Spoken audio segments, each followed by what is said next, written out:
Praise the lord. సహోదరులు భక్సింగ్ గారి అనుభవంలో దేవుడు తనకు బయలుపరిచిన దైవ మర్మములు, సమకూర్చుకొనుటలోని రహస్యములు. ఆయనను వారు ఆయన కార్యములను వెంటనే మరిచిపోయిరి, ఆయన ఆలోచన కొరకు కనిపెట్టుకొనకపోయిరి. కీర్తన గ్రంథం 106:13.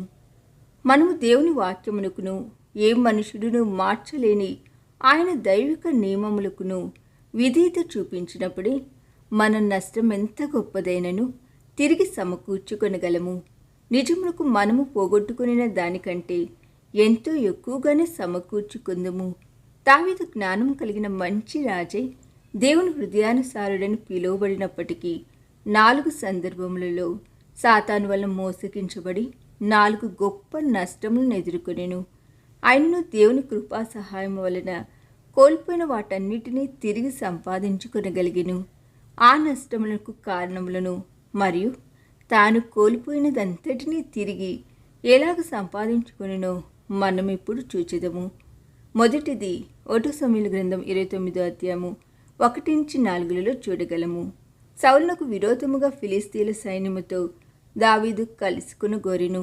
సౌలునకు బదులుగా రాజుగా నుండుటకై దావీదును దేవుడు ఏర్పరచుకునినందున సౌలు దావీదునకు విరోధి అయి అనేక సందర్భములలో దావీదును చంపుటకు ప్రయత్నించెను. ఫిలిష్తీయులు తమ సైన్యమును సమకూర్చుకొని సౌలు మీదకి యుద్ధమునకు వెళ్ళిరి. దావీదు వారితో కలిసి యుద్ధమునకు వెళ్ళినప్పుడు ఫిలిష్తీయుల సర్దారులు దావీదును అనుమానించి బలవంతముగా వెనుకకు పంపివేయగా దావీదు బహుగా నిరుత్సాహపడి విచారగ్రస్తుడాయెను.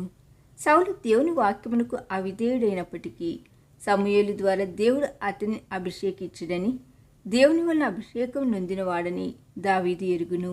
అందువలననే దావీదు సౌలును తాకుటకు దేవుడు అనుమతించలేదు. అనేక సందర్భములలో దేవుడు తనకు తోడయుండి చేసిన సహాయమును దావీదు ఎరిగి ఉండినప్పటికీ ఈ సందర్భంలో సహనమును కోల్పోయిన వాడై దేవునిని అడగకుండానే ఫిలిష్తీయులతో చేరెను. ఇందువలన దావీదు గొప్ప నష్టమును అనుభవించెను. ఈ దిన ధ్యానము మనందరి ఆత్మీయ జీవితమునకు ఆశీర్వాదకరముగా ఉండునుగాక. ఆమేన్.